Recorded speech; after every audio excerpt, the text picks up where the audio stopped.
नामधेय प्रतिरक्षा विशेषज्ञ कथा कहतु किंबा जाति संघर नहीं 45 देश में पाठ पढ़ाऊा मानविक अधिकार नीति विषय रे शिक्षा देउथिबा सही महान शिक्षाविद प्रफुल्ल बक्सी कथा कहतु भारत रो जनाशुना प्रतिरक्षा विशेषज्ञ एवं पूर्वतन फाइटर पायलट कथा कहतु किंबा विंग कमांडर प्रफुल्ल बक्सी कथा कहतु अनेक शब्द भितर केवल से गोटे नाम प्रफुल्ल बक्सी जहाँकर शब्दरे शत्रु पक्ष मध्य आतंकित होउछंती गणमाध्यम तांकर स्वर शुणिला परे आज से प्रफुल्ल बक्सी सहित आम आलोचना करवा सौभाग्य पाइछु तांकर सहित आलोचना करवा स्लीपर फाइटर कौन वर्तमान जो पहलगाम वैष्णरा घटना पर जो नरसंहार घटी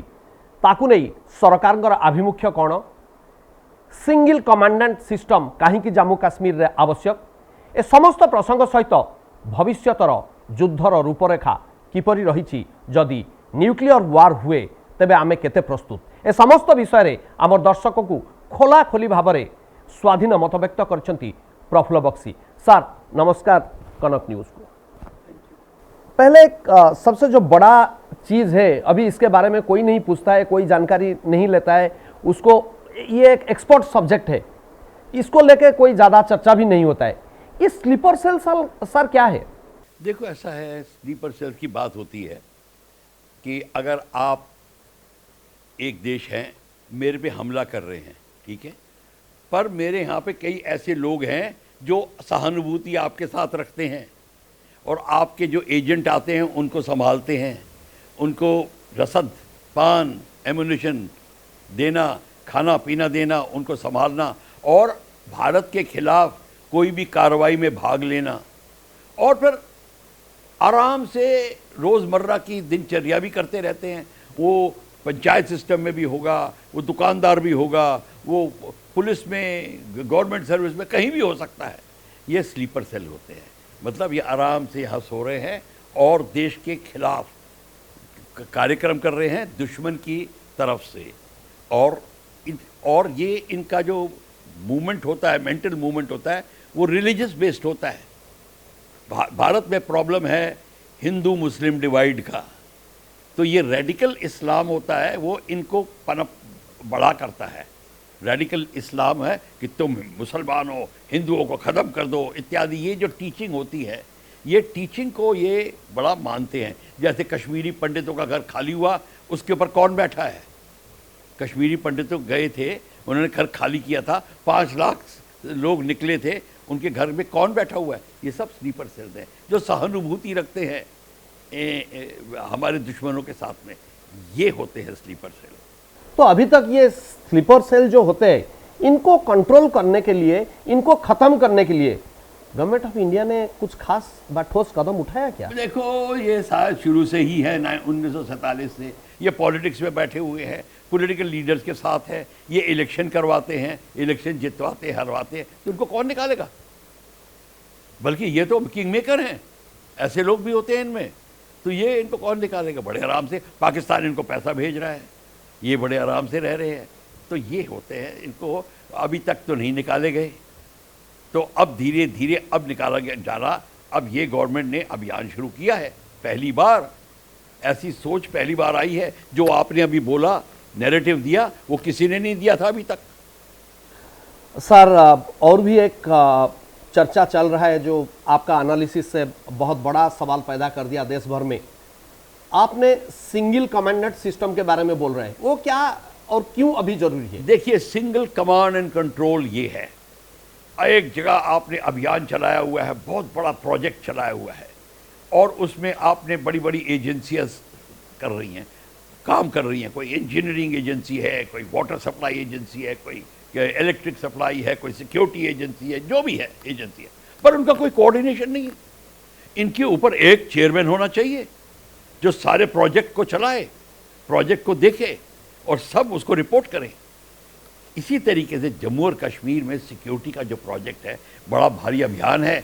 हमारे को कब से ये प्रॉब्लम आ रही है, हमने जो टेररिस्ट वहाँ आते हैं वो खालिस्तान में सप्लाई कर रहे हैं, वो हर जगह जा रहे हैं। उन्होंने ही तो कश्मीरी पंडितों को 5 टांगों को निकाल के बाहर किया। ये सारे के सारे लोगों के खिलाफ कोई काम नहीं हुआ। तो इनके खिलाफ काम करने के लिए आपको ऐसी एजेंसी चाहिए। इसमें सिक्योरिटी फोर्सेस है, पैरामिलिट्री फोर्सेस है, इंटेलिजेंस फोर्सेस है, आर्मी है, एयरफोर्स वगैरह सब है। पर इन सबको कंट्रोल कौन कर रहा है? सब कह रहे हैं हाँ जी हम तो कोऑर्डिनेट कर देते हैं, मिनिस्टर को रिंग कर देते हैं। ये होम मिनिस्ट्री के अंडर में है, ये डिफेंस मिनिस्ट्री के अंडर में है। वहाँ पे भी प्रॉब्लम शुरू हो जाती है, वहाँ पे भी कोऑर्डिनेशन की ज़रूरत होती है। जितना आप डिस्टेंस बढ़ाएंगे और डिफरेंट लेवल पे करेंगे, तो जब टाइम आएगा स्ट्राइक करने का, उस टाइम आप 15 मिनट की जगह आप 15 घंटे लगाएंगे। ये प्रॉब्लम आती है। तो ये इनको कोड करने के लिए एक कमांडर होना चाहिए, सारी फोर्सेस उसको रिपोर्ट करें। अब कश्मीर का हिसाब ले लो, सिक्योरिटी की बात है, पूरी फोर्सेस एक कोई भी कमांडर हो, मैं नहीं जानता कौन हो, चाहे आर्मी का हो किसी का भी हो, पर एक कमांडर एक हो, एक ऑप्स रूम होना चाहिए, ऑपरेशन रूम, सब रिप्रेजेंटेटिव वहाँ बैठे होने चाहिए।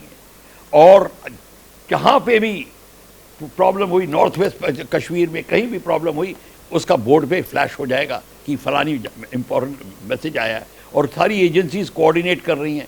यहाँ पे आया, आपने स्टेट में ये फलाने सेक्टर में आप बताइए, ये आपका अंडर में सेक्टर है, आपकी फोर्सेस क्या है, उनको मूव करिए। वो एकदम से करेगा, विद इन आपको 30 सेकेंड बता देगा, sir order passed, we are moving, हमको एयर कवर चाहिए, okay air cover provide, air force को बोल देंगे।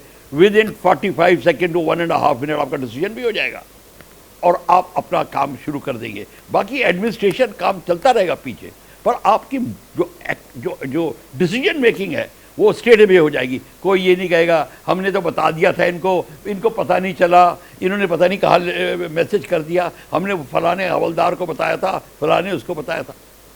ये सारा कुछ अभी सर एक सवाल के हिसाब से आपने बोल रहा था बातचीत के जरिए में, 26/11 चला गया, पार्लियामेंट अटैक चला गया, पुलवामा हमला हो गया, और अभी फिर पहलगाम वैष्णव भी हमने देख लिया जो ब्लडशेड हुआ है टेररिस्ट को लेके। अब एक टाइम आया है क्या आर पार का लड़ाई के लिए? क्योंकि हमने कितने दिन और इंतजार करेंगे, और ये सब चीज को लेके इंडिया अभी तक भी कोई खास कदम क्यों नहीं उठा पा रहा है? इसके पीछे कोई पॉलिटिक्स है या इंटरनेशनल साजिश भी चल रहा है, क्या है? ये सब कुछ चल रहा होता है। सारी कंट्रीज जो हैं वो अपने हित में काम करती हैं, जो बात करती हैं अपना हित पहले देखती हैं। अब आपका हित और मेरा हित अगर कन्वर्ज कर रहा है, मिल रहा है, तो अच्छी बात है। अगर डाइवर्ज कर रहा है तो आप वो एक्शन लेंगे। देखिए, सबसे आपने कहा कि ये इतनी सारी अब हम क्या करना चाहिए, ये क्यों नहीं हो पा रहा? जब आपको पता चल गया कि ये आपका बीमारी ये है कि आपका जो अंदर की इंटेलिजेंस नहीं है, इसलिए पाकिस्तान टेररिस्ट भेज रहा है ना, ये एग्जांपल दे रहा हूँ, यही रियल टेररिस्ट भेज रहा है। इनको कौन देख रहा है?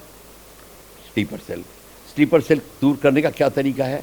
पहले आप सिंगल कमांड एंड कंट्रोल करिए, और फिर आप इनको पॉलिसी बनाइए।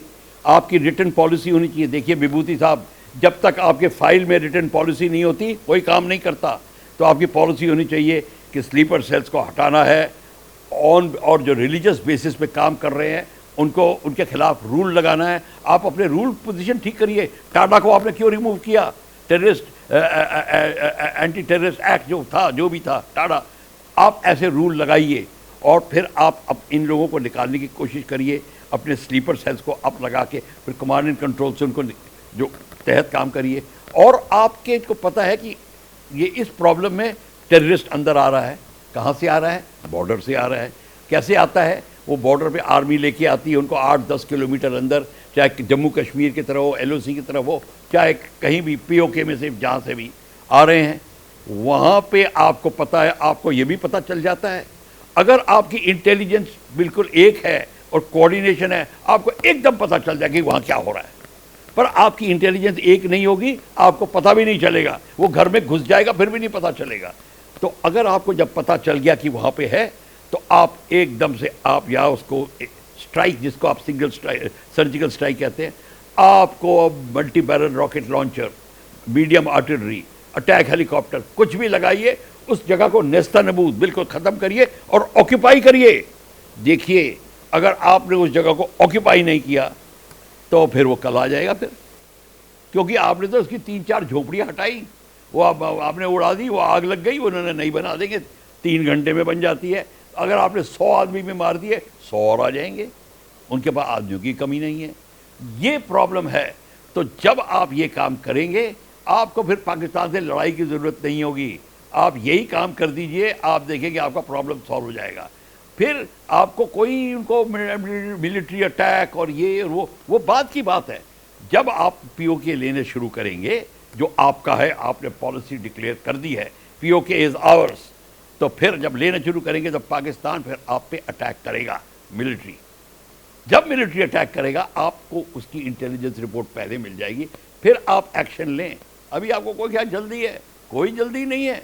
तो ये इसका मतलब आप बोल रहे हैं जब पहले हमको पीओके जो हमारा अपना है, अपना उसको उसी के लीजिए, ऊपर उसको लीजिए और अपने टेररिज्म बंद करिए। कश्मीर में एक करिए, एक कमांड एंड कंट्रोल तो आपको करना है कि टेररिज्म को हटाने के लिए, वो उसको हटाइए। आपका कमांड ठीक है, आपने पीओके में अभियान शुरू कर दिया, अब आप बैठिए चुप करके देखिए क्या हो रहा है। सर, हमारा ऑफिस से बहुत लोग, जैसे मैंने बात किया, अभी मैं जा रहा हूँ प्रफुल्ल साहब का इंटरव्यू करने के लिए। उन्होंने 2-3 जो दोस्त थे मेरा, कोलीग्स है, उन्होंने बताया प्रफुल्ल साहब को एक सवाल पूछना है। वो सवाल है, अभी जो चाइना ने फाइटर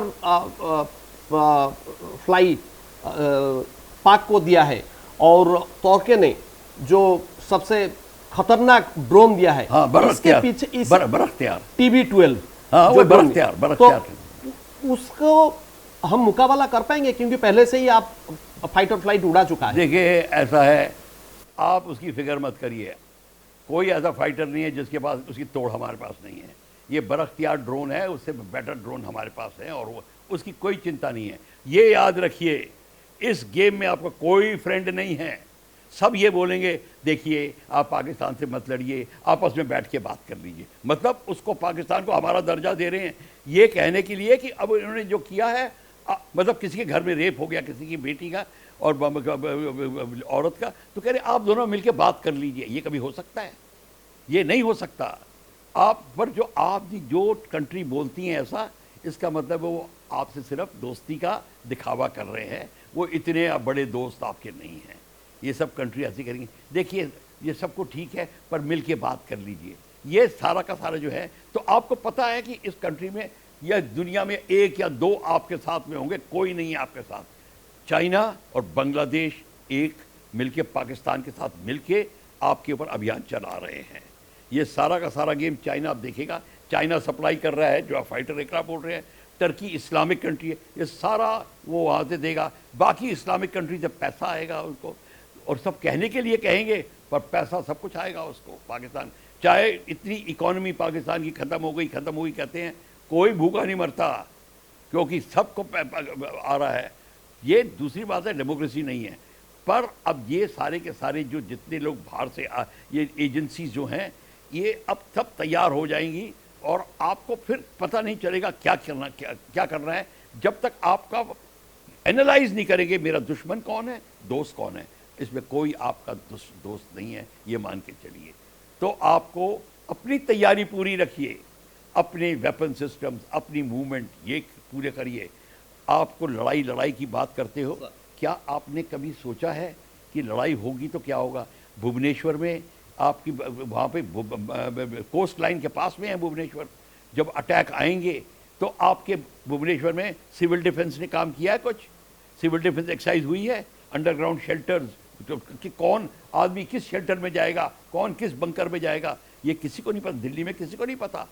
न्यूक्लियर हो जाएगा। न्यूक्लियर की बात करते हो, न्यूक्लियर शेल्टर है, न्यूक्लियर मेडिसिन डिवाइस है, कोई न्यूक्लियर रिकवरी सेंटर्स हैं? नहीं। हमने प्रिपरेशन करनी पड़ेगी, इस बात से सोचना पड़ेगा कि लड़ाई की तैयारी तो पूरी रखो। अगर तैयारी नहीं करोगे और सिर्फ बोलोगे कि लड़ाई होगी तो हम टेलीविज़न पे देखेंगे बड़े आराम से, चाय पी के, समोसा खा के, कि लड़ाई क्या हो रहा है। ऐसा नहीं होता। यूक्रेन में जो लड़ाई हो रही है, अगर वो कल कटक में शुरू हो जाए, भुवनेश्वर में हो, बताइए क्या होगा। लोग खाली करके चले जाएंगे। दिल्ली में अगर 4 बम गिरेंगे फिर क्या होगा। आपके पास आपने कुछ सोचा नहीं, प्रैक्टिस नहीं किया। एक एथलीट को कितनी प्रैक्टिस करनी पड़ती है अपने आइटम के लिए, आपने कभी कुछ नहीं किया। सर अच्छा बात आपने बताया, अभी तक हमारा प्रैक्टिस भी नहीं किया, हमने प्रिपरेशंस भी नहीं किया, न्यूक्लियर वार कैसे लड़ेंगे, कैसे उसको मुकाबला करेंगे। लेकिन I think same with Pakistan also. So इसका मतलब ये है न्यूक्लियर वार कभी नहीं होगा। बट एक चीज़ मैं जानना चाहता हूँ, अभी तक जैसे पैलेस्टाइन इशू हुआ, इजराइल इमीडिएटली अटैक स्टार्ट किया, रशिया में इशू हुआ, इमीडिएट रशिया अटैक शुरू किया, अफगानिस्तान का कुछ इशू आया था बिन लादेन को लेके, अमेरिका इमीडिएटली हमला किया। लेकिन 70 साल के बाद आज भी भारत देख रहा है ये चीज को, और कितना दिन तक हम सहेंगे। हंसी तो आती है, आप कह तो ठीक रहे हो। देखो ऐसा है, हम डेमोक्रेटिक कंट्री हैं, फिर हमारे जो लीडर ने जो रूल पोजीशन जिस तरीके से स्थिति बनाई, उस स्थिति को दूर करना, सारी ब्यूरोक्रेटिक मशीनरी वैसी बन गई, रूल पोजीशन वैसी हो गई, सोच वैसी हो गई। अब आप ये, मैं अब इलेबोरेट करता हूँ। कभी आप बताइए, एक बंदा आ जाए बंदूक लेके आपके पूरे परिवार को करे, आप क्या करेंगे। आपको कभी बंदूक आपने चलाई नहीं, आपने बंदूक देखी नहीं। हम अपने बच्चों को कहते हैं नहीं नहीं अहिंसा, शांति, ये सब आपको कमज़ोर बनाते हैं। कभी आप उसको टीच करिए देश की रक्षा क्या होती है, भारत में जान देने की बात क्या होती है। माएँ अपने बेटों को सिखाएं।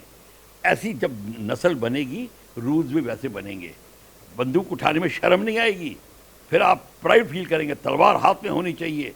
ये तब देश माँ की रक्षा होती है। माँ की रक्षा घर में बैठे नहीं होती। तो हमारे को ये प्रॉब्लम है। तो रशिया जो ये एकदम से, इजराइल देखो, बात होती नहीं है, एकदम से पहुंच जाता है। थोड़ा ये कमाल की चीज़ है। हमको ऐसी अब मेंटल एटीट्यूड बनाना पड़ेगा। ये हमारे एजुकेशन इंस्टीट्यूशंस की कमजोरी है। I will not take your more time. I want to ask 2 questions more.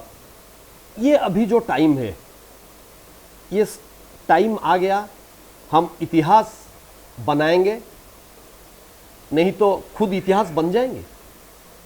Absolutely, ये तो माइलस्टोन आ गया है। ये वो माइलस्टोन है जो अगले 600-700 साल वहीं खड़ा रहेगा, दिखता रहेगा लोगों को कि ये किया हिंदुस्तान ने। आज जो हिंदुस्तान स्टेप उठाएगा, अगले 1000 साल तक उसका असर रहेगा। ये वो खंबा बन जाएगा। इसके लिए आपको वो स्टेप उठाने पड़ेंगे, इस सब को दूर करना पड़ेगा। कश्मीर कश्मीर करते हैं, कश्मीर तो इतना ज़बरदस्त भारत की संस्कृति का अंग था। आपको पता है, अगर आपने पूरी की पूरी कश्मीर की हिस्ट्री पढ़ी हो, आपकी पूरी के पूरे जो संस्कृति की, जो हिंदू संस्कृति की स्थापना हुई है, वो कश्मीर से हुई है, नॉर्थ वेस्ट से हुई है, पाकिस्तान के एरिया से हुई है। ऋग्वेद वहाँ लिखा गया था, रावलपिंडी में। ये सारा का सारा, जब तक आपको अवगत नहीं आप उससे होगे, तो आप एक्शन नहीं लिया। आ गए बाहर से लोग, हाँ जी ठीक है, हम 2500 साल 2000 से 4 गुलामी मंजूर है, पर देखिए जी जो बाहर आया हमने उसको एब्जॉर्ब कर लिया। इसको आप मेडल की तरह पहनते हैं, ये शर्म की बात है।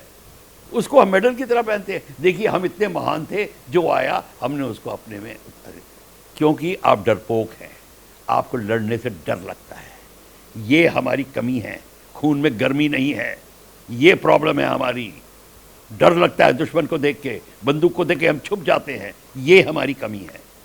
तो जब तक इस कमी को दूर नहीं करेंगे, आप रक्षा करने लायक नहीं बनेंगे। हम इतिहास नहीं बना पाएंगे। आप इतिहास बनाने के लिए आपकी एजुकेशनल इंस्टीट्यूशन को लाइन ऑफ थिंकिंग चेंज करनी पड़ेगी।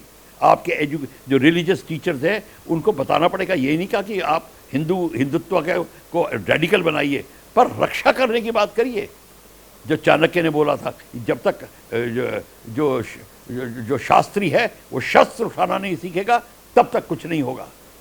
सर अब जो सवाल आ रहा है, इतना दिन के बाद अभी भी हमने चुप बैठा हुआ है, और हम बोल रहे हैं हमारा मिलिट्री, हमारा सुरक्षा सिस्टम को हमने फ्री बोल दिया, टाइम, टारगेट, एम सब छूट दे दिया, पूरा स्वाधीन है, पूरा इंडिपेंडेंट है हमारा मिलिट्री सिस्टम सभी। इसमें भी कुछ लग रहा है गड़बड़ है? देखिए ऐसा है, मैं बता दूं कि ये चीज़ प्रेस को क्या बताएं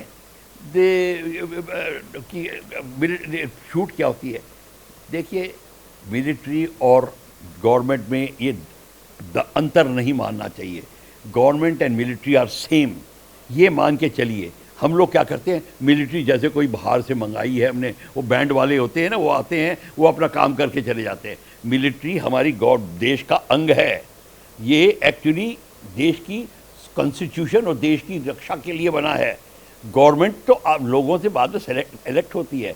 मिलिट्री और गवर्नमेंट का तालमेल टोटल होना चाहिए, और इसमें ये बिल्कुल क्लियर होना चाहिए कि अब मिलिट्री का काम क्या होना चाहिए। मिलिट्री का काम होना चाहिए कि आप अपने जो देश की रक्षा करने के जो तरीके हैं उनको एब्सोल्युटली क्लियर इस्टेब्लिश करें। तो आपका क्वेश्चन क्या है इसमें, आप क्या क्वेश्चन पूछना चाहते हैं? मैं ये सवाल पूछना चाहता हूँ, ये जो आर्मी को छूट दे दिया है, छूट दे बिल्कुल दिया, ये जब कहते हैं ना हमने छूट दे दिया है, वो आर्मी और प्राइम मिनिस्टर ने बैठ के बात कर दिया, उनका हायर ऑब्जेक्टिव क्या है वो बता दिया। पर मीडिया को बताने किसी को समझ नहीं आएगा, तो उन्होंने ये कह दिया हमने आर्मी को छूट दे दिया। कहने का मतलब ये है, ये एक बताने का तरीका, क्योंकि लोगों को इतनी समझ नहीं है क्या है।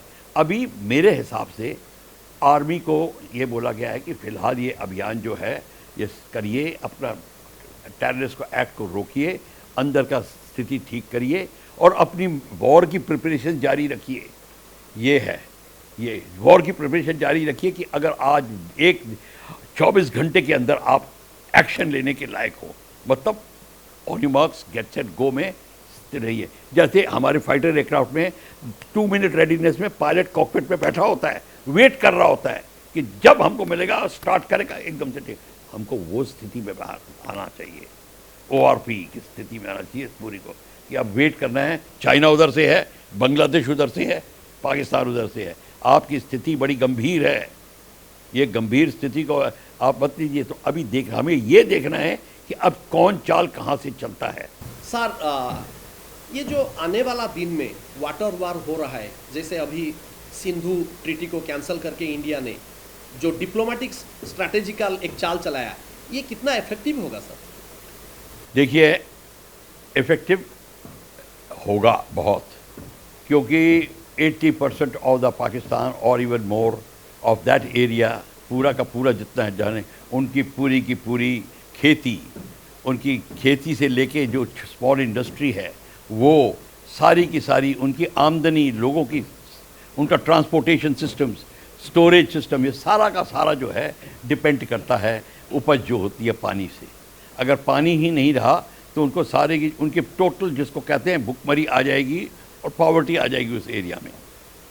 ये इसके कारण ये पाकिस्तान इस समय विचलित है और बहुत ज़्यादा उसकी हानि हो सकती है। और क्या कर सकता है, या तो आपको फोर्स करेगा कि आप मत करें, मिलिट्री एक्शन ले सकता है, या फिर वो इंटरनेशनल कोर्ट में जा सकता है, आईसीजे में आपको घसीट लेके जाएगा। आईसीजे में आप उसका वकील बैठेगा, आपका वकील बैठेगा और फिर सालों चलेगा ये मामला। पर उससे इसका मतलब ये थोड़ी है कि भारत अपना कदम नहीं उठाएगा। भारत को जो करना है वो करेगा। अगर आईसीजे में जाता तो जाए, ठीक है, हम लड़ लेंगे, हमारे पास भी वकील हैं। तो ये सारा है बात, सारी कुछ ये है। पर ये इनकी टेक्नोलॉजी होती है, बेसिन को शिफ्ट करने का टेक्नोलॉजी, बॉर्डर को डाइवर्जन कैसे करना। अगर ये हमने बात पहले से करी होती, सोचा होता इसके बारे में, आपको पता होना चाहिए 1973 में एक बहुत बड़े अधिकारी ने, FJ रुस्तम जी ने आर्टिकल लिखा था, upper Himalayan garland canal system, lower Himalayan Indian garland canal system, जिसमें रिवर्स को इंटरकनेक्टेड करना है, हिंदुस्तान की रिवर्स को, ताकि ज़रूरत पड़े तो पानी कहाँ डाइवर्ट कर सकते, कहाँ कर सकते हैं। जिसको कहते हैं चाणक्य नीति, स्ट्रैटेजिक थिंकिंग फॉर डेवलपमेंट, इसकी कमी थी हमारे पास में। हम इस बात को सोच नहीं सके कि कल ये भी बात होगी। और हमने ये ऑलरेडी कर दिया था सिंध वाटर ट्रीटी, और हमने लोगों ने इसकी खिलाफत भी की थी, नेहरू जी की। हमने अगर वो बात मान ली होती तो आज वाटर डाइवर्जन कोई प्रॉब्लम ही ना होती। आपको सारी कैनाल इरिगेशन प्रॉब्लम भारत की सॉल्व हो जाती, सिंध की प्रॉब्लम सॉल्व हो जाती, पर हमने नहीं किया। अभी भी इसको संभाल सकते हैं, पर इसमें डरने की कोई बात नहीं है। जो हमने कदम उठाया है हमको उठाना चाहिए, ये है एक, ये कर सकते हैं। बाकी जो आप वो how dam can be used as a weapon, वो बात की बात है, वो बात करेंगे आप।